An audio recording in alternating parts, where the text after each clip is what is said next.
Now, after weeks of unprecedented and dry and hot weather, Europe's former lush and green landscape has been transformed. The German astronaut Alexander Gerst is orbiting 400 kilometers above the Earth on the International Space Station.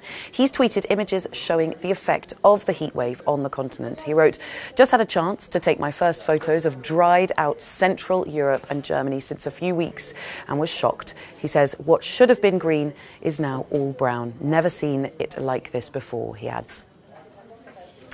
Well, wildfires have raged, droughts are hitting harvests across the continent, and the European Commission is stepping up to help. Brian Carter is our correspondent in Brussels. He gave us an overview of the situation facing the continent. And the situation is very bad. Farmers across Europe are actually bracing for one of the worst harvests in a generation. We know as well that pastures across Europe are extremely affected by this drought, that farmers have actually had to use their food provisions to feed their livestock.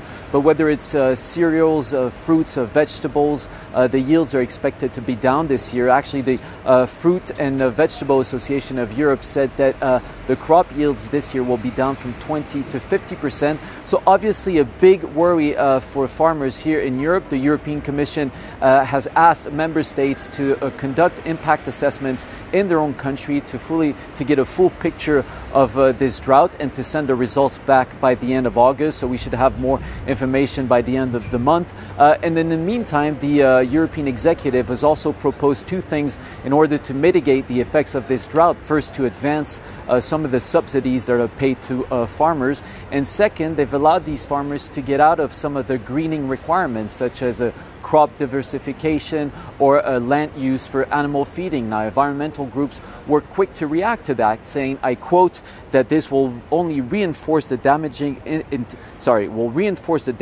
intensive farming practices that drive climate change. And this morning, I actually spoke to an expert on climate change who told me that what we're seeing is actually the effects of climate change, that it could get worse in the years to come, that European institutions and member states are not doing enough to fight against global warming, and that we really need to decarbonize our economies as soon as possible.